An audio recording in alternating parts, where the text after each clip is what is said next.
Hello friends, welcome to CEC Gurukul Live Lectures. Dear friends, today in this session we are going to talk on an important topic.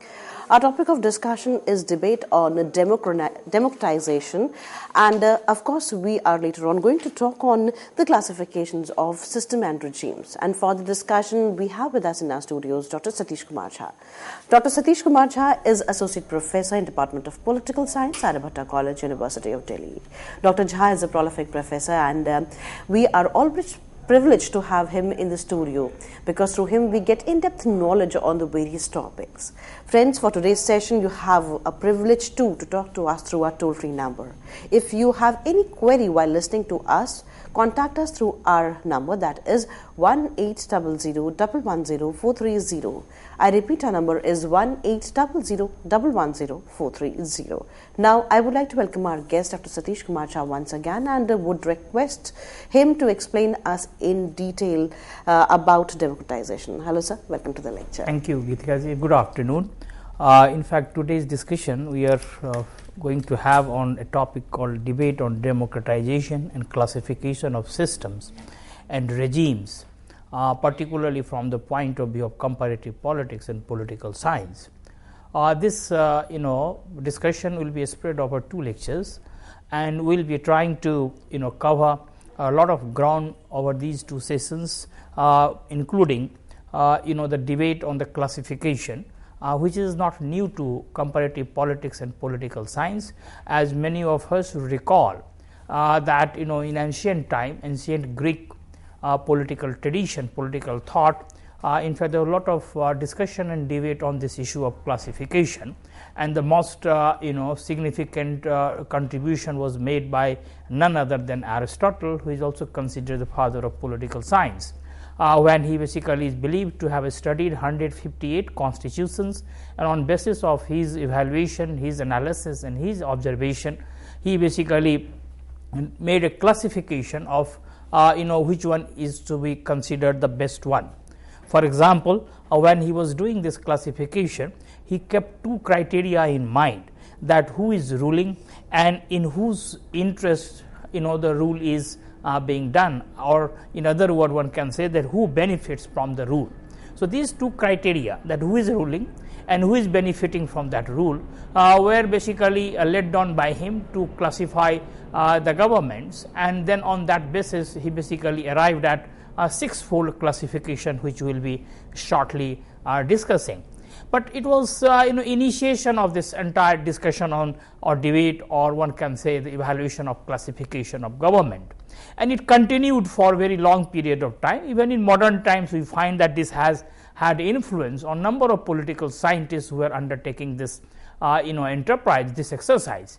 But what happened that later, particularly in modern times, many new dimensions were added to this discourse on classification, with things becoming slightly more complex and complicated with the advent of modern political institutions, with the changes in the political economy of societies, and accordingly the requirement and also the innovations which were made in political arena.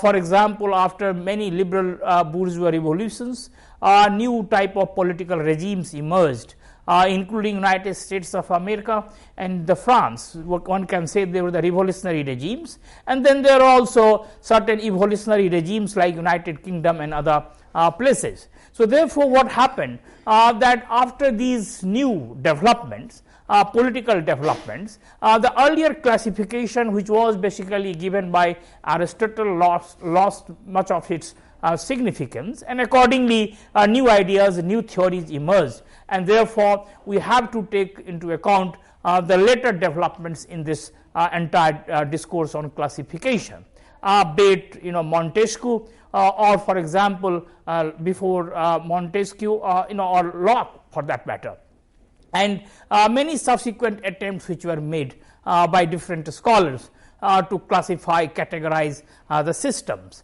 But this process didn't stop there.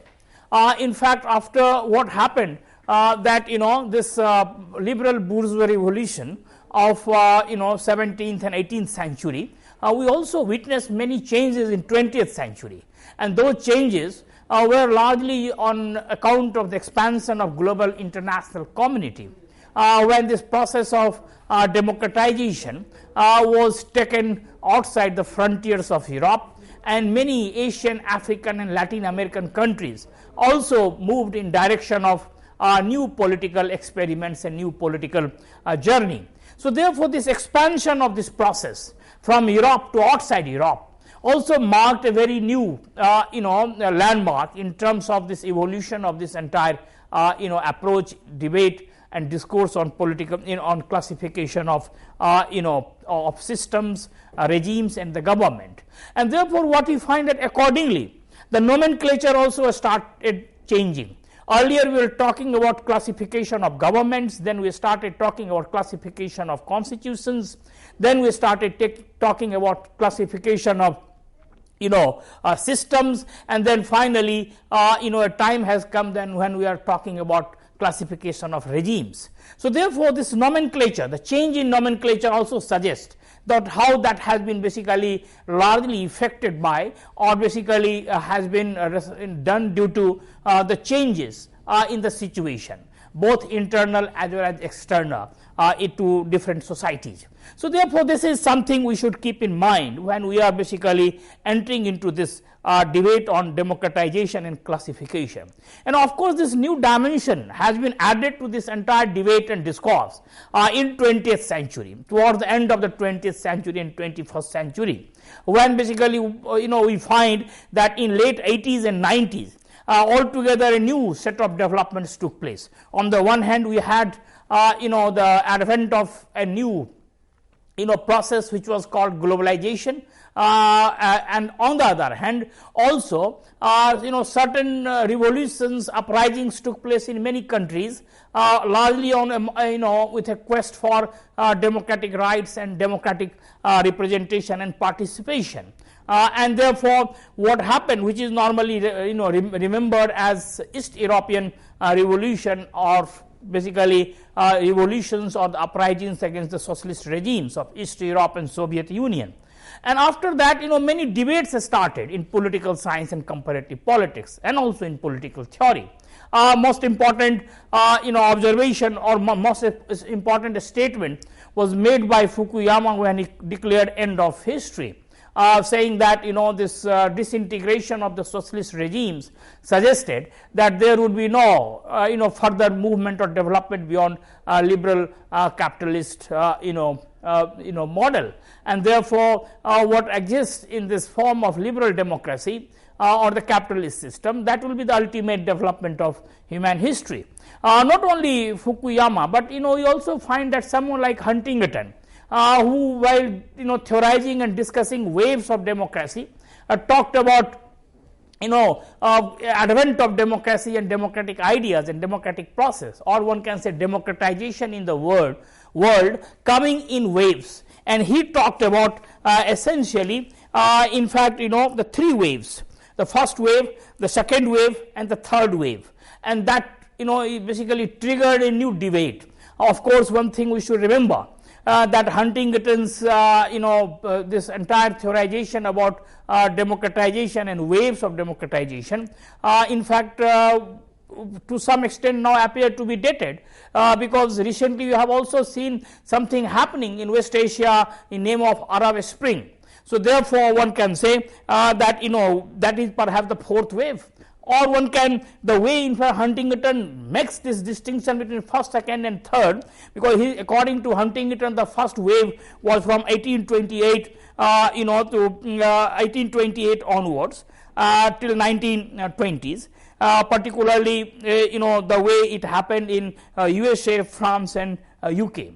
So 1828 perhaps he is taking into account, because after 1828 the post-revolutionary societies of USA, United States and France little bit got stabilized.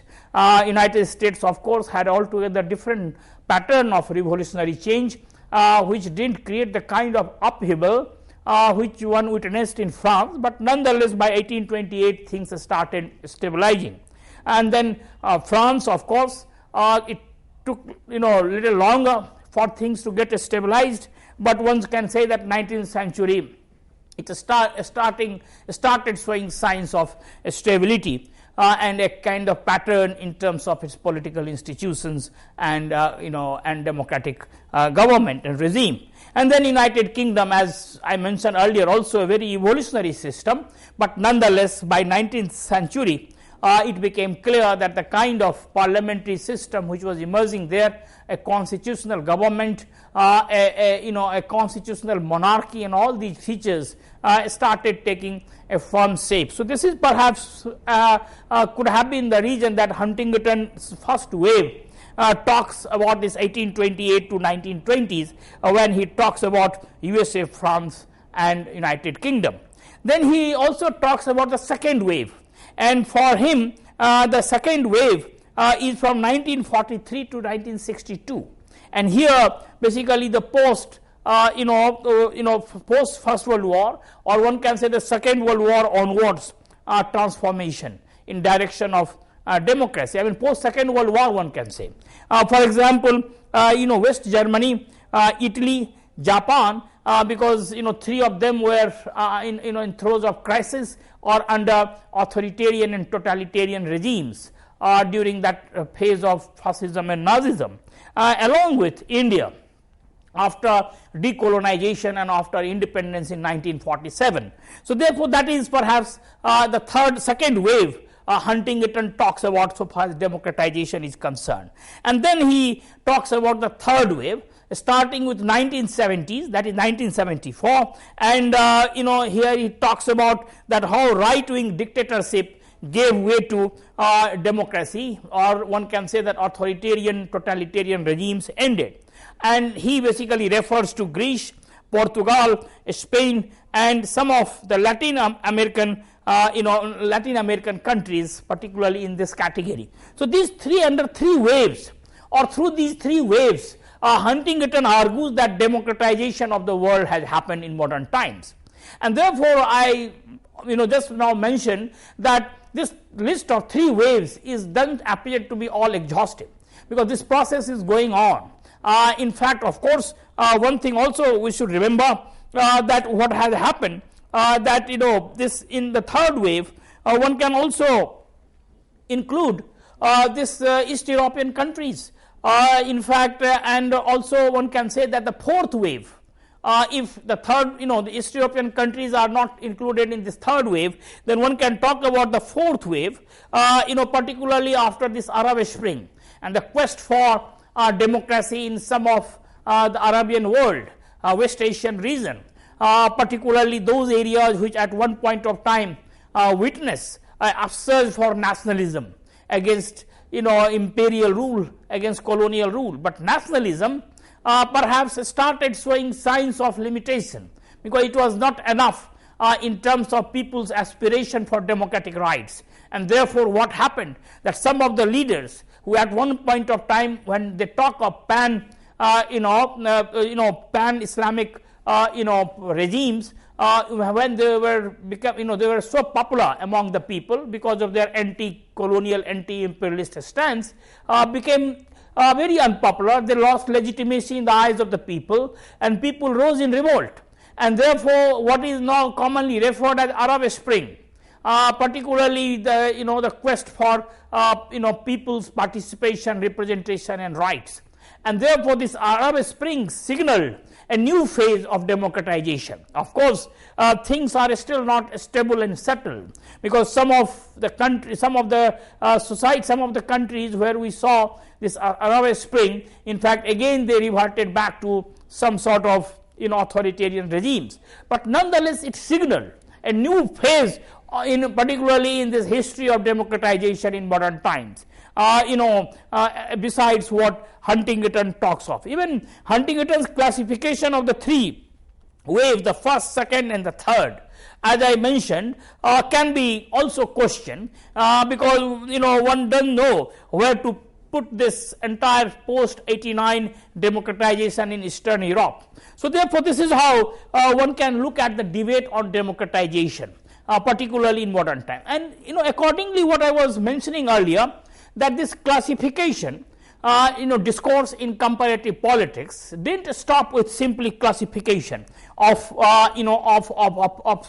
governments, which was not new to the discipline, because it was done much earlier, particularly by political scientists and philosophers like Aristotle and others. But what happened that later, in fact, this classification exercise moved from simply classification of government to system, and finally there came a stage when classification of regime started, and therefore many scholars started doing using different criteria to classify various societies and their political systems. And here in fact we find that number of classificatory categories today we encounter when you read books on comparative politics or the textbooks on comparative politics and in political science. In fact, scholars go to the extent of classifying system as Western oligarchies, new democracies, East Asian regimes, Islamic regimes, military regimes, because it becomes difficult to find out a nomenclature, or one can say that find out a name through which they can understand this process of change in various regions of the world. So therefore different names are changed, selected and chosen. For example, there was a time when another model of classification happened, and that was basically the capitalist, socialist and the developing. And we are quite familiar with these three names, particularly during the Cold War era. The first world, second world and the third world. The first world was referred to the liberal capitalist systems of the West. The second world essentially referred to the socialist systems of of Eastern Europe and Soviet Union, and the third world referred to the developing countries. But what happened later on, even this classification became redundant, because third world didn't appear to be third world in terms of the gross domestic product and in terms of the material development. By 70s, there were enough indications that they were not simply underdeveloped economies, but they were in fact showing signs of recovery. They were basically moving in direction of great affluence and great material development. For example, it started with the oil-rich countries of Arab and particularly in Middle East. Then you had suddenly this Asian miracle, which is called Asian tigers, and the Southeast Asia and Asia witnessed a new change when their economies suddenly started being referred as the tigers. And then of course the Latin America also witnessed change, many other economies witnessed change, and by end of the 20th century, as you know, the two Asian economies, India and China, suddenly started catching the attention of the global scholarship in terms of the potential for growth and and progress. So therefore, in fact, this capital, the first, second, third world categorization also didn't last long. So therefore, what we find that number of attempts have been made over the years, but most of them have not proved to be sustainable because of the changes. They cannot keep pace with the changes which happen. So therefore, what happened that all these classifications remain tentative. All these classifications remain provisional, but nonetheless classification is important. And why classification is important? That is because the nature of the discipline, that is political science and comparative politics. In fact, the classification becomes the principal concern largely on account of the fact that unlike natural science or other areas of knowledge, experiment is not possible in this discipline to arrive at a conclusion. Not through experiments one can prove that what is true and what is not true. So therefore, in fact, this is a kind of limitation which perhaps discipline imposes on it. And therefore, what happens that classification becomes the only tool through which the political scientists try to evaluate various systems, and through evaluation they in fact they arrive at certain normative conclusions that what is good and what is bad. So therefore, what happened that this normative purpose is definitely there, what ought to be, what is good, but in order to arrive at that normative principle, they have to traverse this route of comparison, evaluation and contextualization, because contextualization is equally important, because every change, every arrangement, political arrangement has to be contextualized, that in what context they are working, because context is important, that cannot be abstracted outside in a manner where the context completely disappears from the evaluation. So therefore, what happens, that this is the reason that this classification is a very important tool in the hands of political scientists when it comes to make a value judgment, that what is good, what is desirable, and what we should all try to attempt for. So therefore, this is perhaps the reason that this classification has been attempted, in spite of the fact, as I mentioned, that invariably they have landed up in trouble because of many changes which happen very rapidly and very fast, and sometimes the theorization cannot keep pace with it. So therefore, this is something we should keep in mind, that in spite of these limitations, in fact attempts have been made for classification of systems, regimes and the government, and not from now but from the ancient period. That is what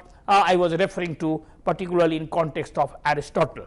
Now, of course, in fact in recent years we have seen that new criteria are used for undertaking this exercise of classification and comparison.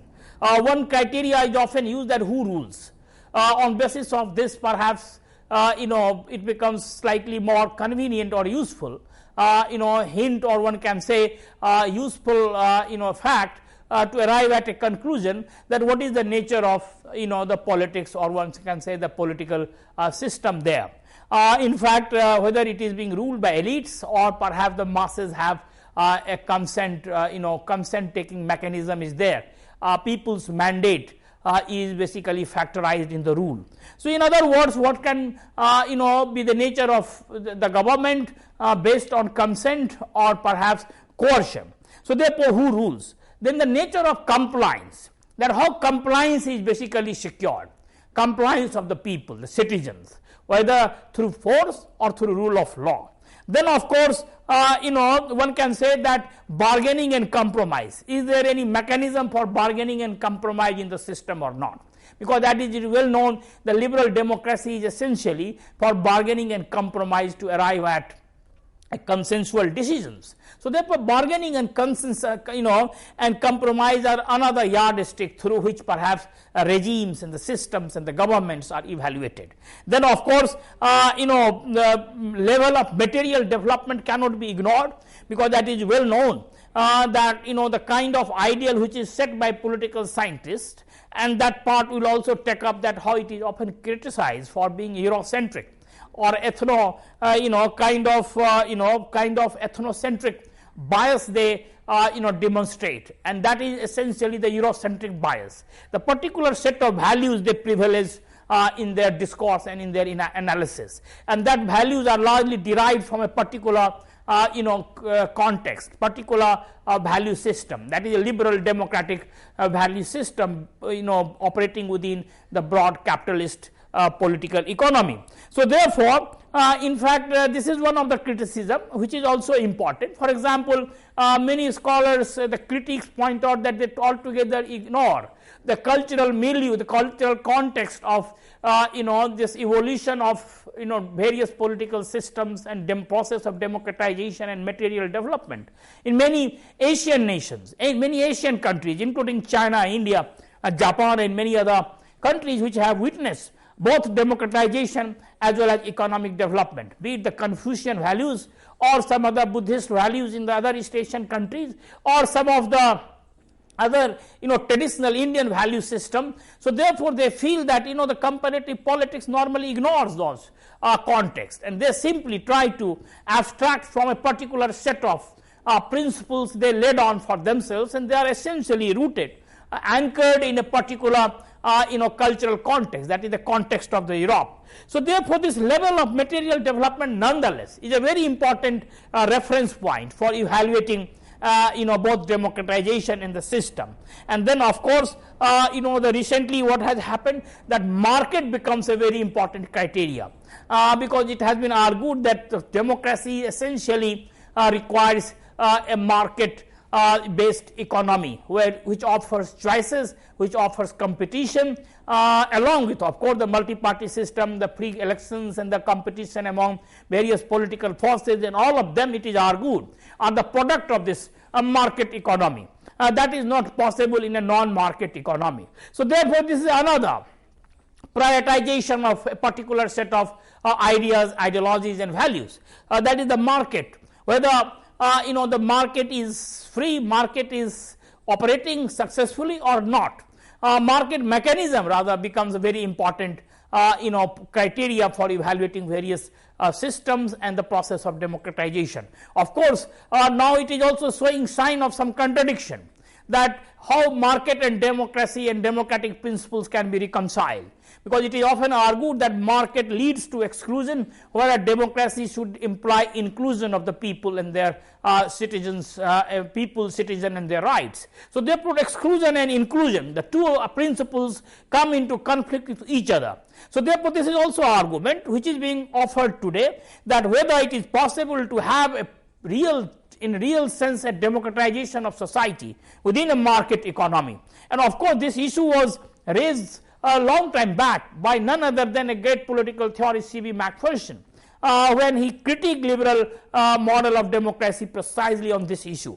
But even later many scholars have picked up this argument and are basically today theorizing it in light of this the new challenges which are being thrown by globalization, the process of globalization, particularly in terms of the influence which the global capital brings on the rights and the will of the people in various countries, because it is ultimately argued that the people government of the day does not show responsiveness to the people, but they start showing responsiveness to the outside interests, the corporate interests. So this corporate lobby, the way it monopolizes power, the way it manufactures consent, the way the media is basically losing its edge in democracy as basically watchdog of democracy, as the voice of the voiceless and voiceless of the people, because of largely this ownership pattern of the media. So there are many issues which are basically raised in context of this new phase of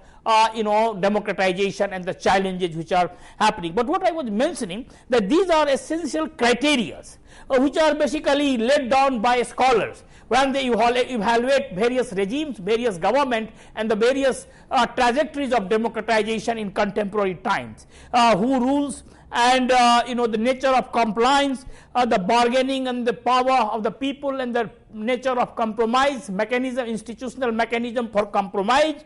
Then of course relationship between a state and individual, largely relationship between a state and civil society, what type of autonomy the civil society enjoys, and then of course the level of material development in society, the existence of market mechanism, and finally the stability also becomes a very important criteria, that what is the nature of stability, whether the changes are transient or stable, whether the government offers a stable government or not. So these are some of the criteria today we find that essentially used by the scholars when they undertake this entire exercise of classification of government systems and regimes. And why we are using these three words, because essentially this classification started of government, then it started classifying systems, and then we started classifying regimes. Of course every word carries with it a value judgment, because the government classification of government was perhaps the earliest mode of classification, and therefore even Aristotle's work on classification is referred as classification of government. Then it becomes classification of system, and it is here we should remember that it was largely the product of a 20th century intellectual movement that is called behavioralism, system theory and structural functionalism. David Easton, Almond and Powell, many others popularized this entire political system approach in comparative politics. So therefore what happened, that system became the more popular word, and system, it was argued, that is more all embracing than perhaps the government, because system is not only political institutions, but system is something which includes both the society, people and the political institutions, and therefore through input, output, demand, support and number of mechanisms they try to explain the relationship between the citizens and the rulers, and therefore how the system functions. So therefore this system became the word, and it displaced the earlier uses of government, and therefore what happens that instead of classification of constitution and a classification of governments, political scientists moved in direction of classification of systems, and in comparative politics normally we refer to the earlier modes of classification of constitutions and government as a traditional method, whereas this new method of comparison or classification was called a modern approach in comparative politics, and we have had discussion from this forum earlier about modern and traditional approaches in comparative politics. So therefore from constitution and government we move to the classification of system, but as I mentioned that this entire behavioralism, the entire system structural functional movement, revolutions in social science, in political science lost its shine, and therefore very soon it was subjected to rigorous criticism, and alternatives were searched for, and later on we find that of course the system theory lost its its popularity, but of course it was not replaced by similar a kind of more concrete stable classificatory model. And then it was realized that all these classificatory exercises have to be provisional, have to be tentative, because it cannot be that definitive, which was perhaps being done by the system theory, particularly under the quest of making it a scientific enterprise.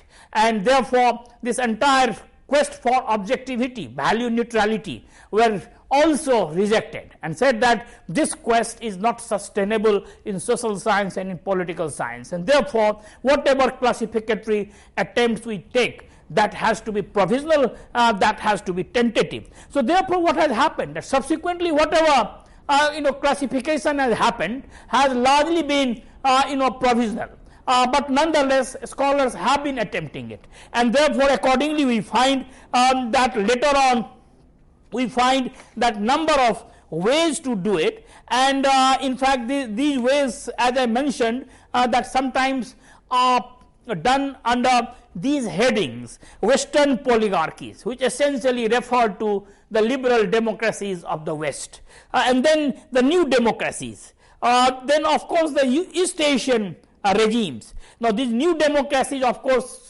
includes many Latin American countries, then in fact and other democracies which emerged after the Second World War. In fact one can say that perhaps the East European democracies are also included in this, particularly the post-socialist, post-communist transition towards democracies, which of course are debated at great length, particularly the crises they have witnessed, particularly disintegration of Czechoslovakia and Yugoslavia, the kind of ethnic and identity problems they are facing, the way the nationalism, sub-nationalism became the dominant feature of these changes, particularly after the shock therapy given by IMF and other multilateral agencies, global agencies, the kind of economic crisis and basically the pangs of economic transition they have witnessed. So therefore these issues are discussed under these new democracies, particularly that what type of system they have adopted. Of course it is not possible for the scholars to neatly classify them either within Western oligarchy, which is basically the liberal democratic system they perhaps call, because this oligarchy term, we will also look at it, basically was coined by Robert Dahl, a very eminent political scientist, largely due to the criticism which he developed against elitist theory of democracy, that power is monopolized by the elites in democracy, and therefore this criticism was directed against elitist theory. The power is not monopolized by elites as it is normally believed, but power is basically dispersed among various groups, and therefore there is a free competition, there is open competition, there is a choice, there is a multi-party system, there is an electoral mechanism to change the government, and all these features are basically the hallmark of these systems, and therefore they should be understood as polyarchies. In fact, multiple groups, rather power is shared by multiple groups in society. So therefore this was basically a fallout of, or one can say that drew on the group theory in politics from Bentley, Truman and others, who were basically advocates of the group theory in politics. And Dahl and Lindblom basically took forward this discourse further and theorized about polyarchies. And therefore, in fact, what has happened in comparative politics today, that scholars, when doing this classification, even if it is tentative and provisional, not as a hard theory is the way perhaps the system theory was building, or not the way perhaps the earlier classifications which were done on basis of legal institutional criteria among constitutions, both in the ancient time by Aristotle, of course with the principle of who rules and in whose interest the rule is there, or in modern times the great institutionalists and constitutionalists who basically consider the legal institutional framework, like Bryce and many others, Strong, Bryce and others who were basically comparing various constitutions as the legal documents and the institutional arrangement. So therefore what has happened, that unlike both system as well as the earlier attempt to classify constitutions and the institutions, the new style of classification, even if it is tentative and provisional, but nonetheless it tries to offer some insights into the functioning of various models, various systems today. One may call it a system, but not the way perhaps the system theory used to use, but nonetheless it is a system, or one can say regime. In fact, many scholars prefer the term regime, not system. Rather they say they are the regimes which basically suggest certain patterns of development, and on basis of that pattern, in fact they make distinction between Western oligarchies, the new democracy, as I mentioned, under this they put basically the some of the erstwhile authoritarian regimes embracing democracy, and some new ones particularly transited from socialism and communism to the liberal democratic path. Of course, here also this category is very fluid, because even in Eastern Europe, erstwhile Eastern Europe, many countries which are more closer to the Western Europe, and therefore they have embraced the liberal democratic model much tightly than perhaps some other countries who are materially also not as developed, and therefore they have not embraced it as tightly as some of their counterparts. Then the Islamic regimes, and it essentially refers to the process of democratization and regime change and transformation in West Asia, particularly the way the Islam as a religion has become a glue for them, for their political regime. And here, in fact, the scholars discuss the advent of, or one can say, the rise of political Islam, that Islam as a religion, not as only faith, but also as a discourse on governance and and government. So therefore they discuss Saudi Arabia, they discuss Iran, and many, particularly after 1979 Iranian revolution. They also discuss to some extent the Taliban rule in Afghanistan, and many other similar attempts which have been made. Of course, within this category of Islamic regime, they also make a distinction between two types of trends. One is more fundamentalist, like the Talibans and other, and then slightly slightly different from that fundamentalist regime. And then finally they also discuss military regimes, that is, still there are many countries which have witnessed coup d'etat, and therefore the transition from democracy to military regimes. This is how this attempt has been made, and we will have to look at all these 5 categories in detail, that how this perhaps regime classification, which has gone beyond this classification of government and classification of system to classification of regime, how they basically make sense today, and particularly in light of this entire wave of democracy and the theorization around which Huntington and others have basically centered their writing. So therefore, this is how we have to look at this entire process of debate on democratization and classification of system and regime, classification of government, system and regime. But one thing we should remember here, that before we look at this both the modern, or one can say the contemporary attempt at classification, which I have just now mentioned that under 5-6 headings, or the earlier attempt during the Cold War, that is the First World, Second World, Third World, which was believed to be a combination of both political, economic, strategic factors for the such classification, first, second and third, in a context of a bipolar world. In fact, one thing we should remember, that in modern time how this classification attempt was made in political theory initially, and from there it moved to comparative politics. As I mentioned that earlier, in ancient Greek period, Aristotle's writing was most influential, and it has influenced, its influence even lasted longer, continued even modern time, when Aristotle made a distinction between who rules and in whose, who is basically benefiting from that rule. And on basis of that, Aristotle had observed that if there is a single individual who is ruling, then it is tyranny. If it is a small group, that is few people are ruling, then it is oligarchy. And if there are many people who are ruling, then it is democracy. But who is benefiting from this rule? If one uses this criteria, then if the similar rule, the rule of one person is basically resulting into the benefit for all, then it becomes monarchy for him. And if it is, if the rule of a group of people or few is resulting into the benefit of all, then it becomes from oligarchy to aristocracy. And if the rule of many is resulting into benefit for all, then it basically turns from democracy to polity. So this is how he made a distinction between normal and perverted form. The first one, which is basically in the rule of, not rule of all, is perverted. If it is in rule of all, then it is normal. And therefore monarchy, aristocracy and polity are the normal form of government, whereas tyranny, oligarchy and democracy for Aristotle was a perverted form of government. Now what happened, that his entire purpose, as I mentioned, was to construct an ideal type. That what is basically the ideal type of government.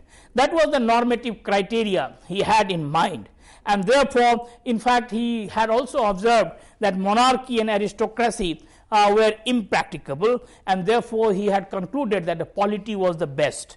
Of course, in fact, he had also reservations on the popular rule, because he thought that that would result into the masses protest, or masses resistance to the rulers. So therefore, in fact, he wanted a combination of democracy and aristocracy as a golden mean, and this is where perhaps the middle class would rule, which will neither be poor nor rich. So this was perhaps the ideal type he had constructed through his classification of government.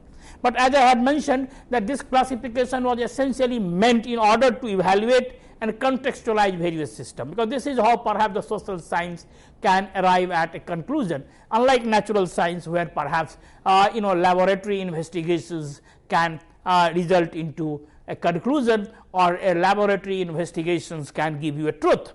Now in modern time, this entire classification exercise was picked up by some of the political philosophers, and here in fact 2-3 of 3-4 of them basically became the trailblazer. For example, Baudin and Hobbes on the one hand, and Locke and Montesquieu on the other.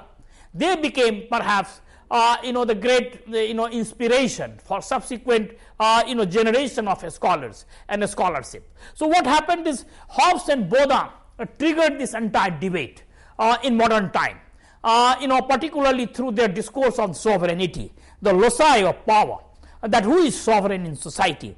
Of course, before Bodha and Hobbes, also one should remember that Machiavelli had also basically had indicated some inclinations towards such argument, particularly the republicanism and other things. But on the question of sovereignty, in fact, Bodha became the pioneer, particularly his writing the 6 books of Commonwealth, where he justified absolutism, the absolute power in the hands of a monarch, and therefore in fact he argued that there perhaps is the loci of power and sovereignty in society in order to bring stability and the welfare of the people. Similarly, Hobbes in his Leviathan similarly argued for a monastic theory of sovereignty that is indivisible, it cannot be shared, it has to be located in a place, and like Bodha he located in absolutism, absolute authority, and for Hobbes basically that was the context of 1649 Puritan Revolution. Now what happens that after Bodha and Hobbes, we find a new transformation in the discourse in terms of the entire issue of the government, in the entire issue of sovereignty, the entire issue of power, and thereby heralding a new phase in this entire understanding of various systems. And here what we find that Locke and Montesquieu play a very important role here. In fact, this entire idea of constitutional government, which gets concretized with Locke and Montesquieu, paved the way for this new churning in comparative politics and political science, because earlier it was largely being seen through the prism of monarchical power, be it in Bodha or Hobbes, or even in time of Aristotle we have seen it was largely seen in terms of rule of one, few and many. But nonetheless, in fact, this constitutional government, the way perhaps this modern political theory has theorized, was not perhaps available. So therefore, with Locke and Montesquieu, this entire exercise acquires a new momentum, particularly with the advent of constitutional government, and subsequently, as I was mentioning, that this liberal bourgeois revolutions, United States of America, and American Constitution, the first instance of a written constitution, 1787, and then the French Revolution, then of course the gradual and stable arrangement, political arrangement in Britain, particularly the parliamentary form of government and limited monarchy, and then expansion of democracy in the Commonwealth countries, particularly the colonies, erstwhile British colonies, Australia, Canada, New Zealand, and later in India.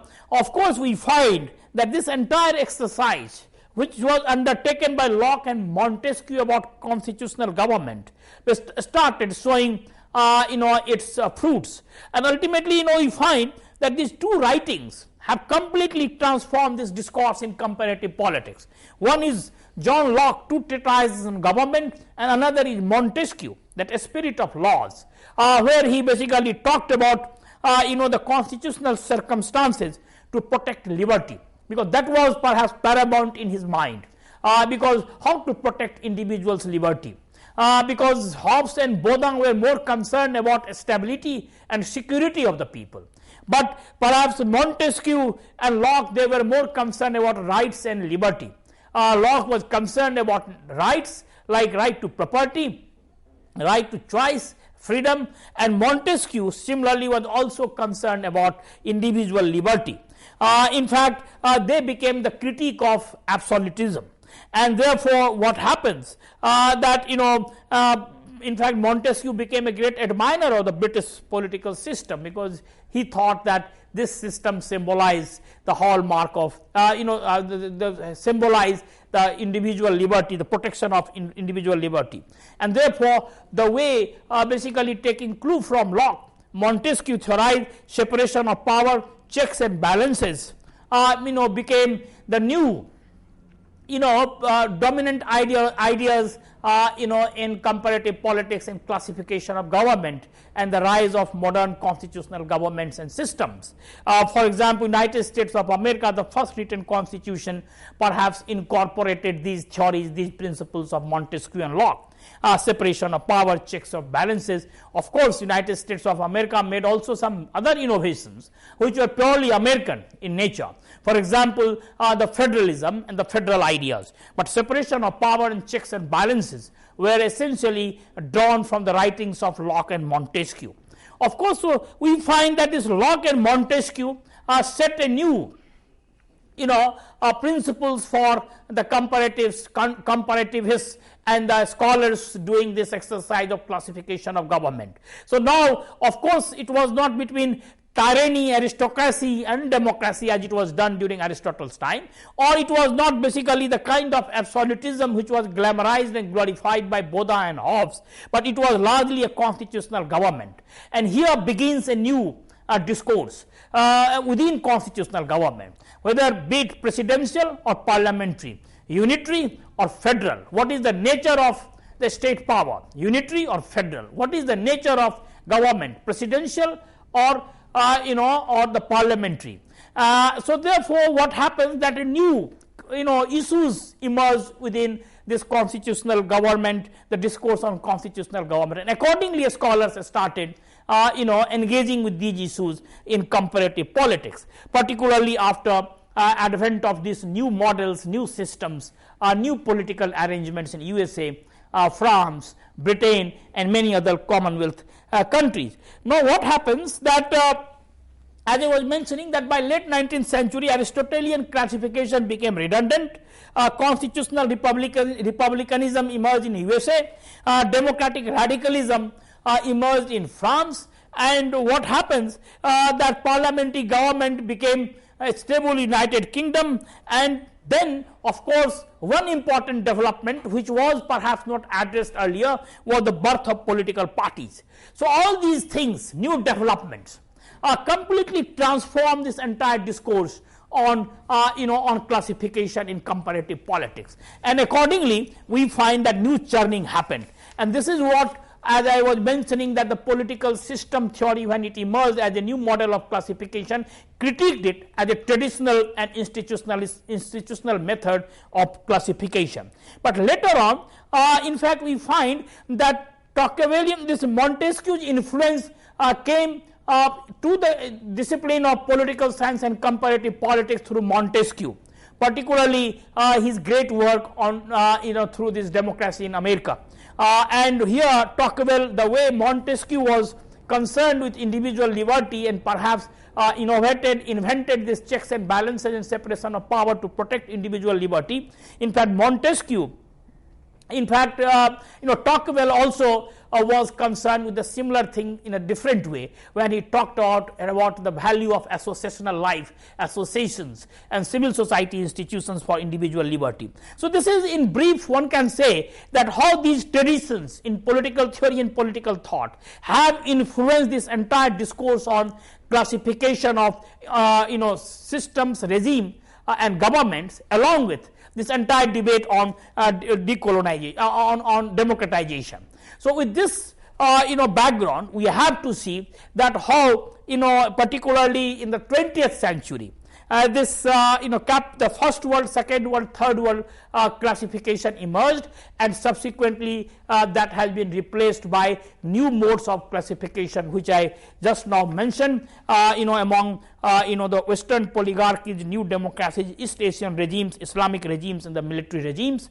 Of course, all of them are called tentative and provisional, but now it is also argued that this is the way we can make sense of the dominant systems in the world.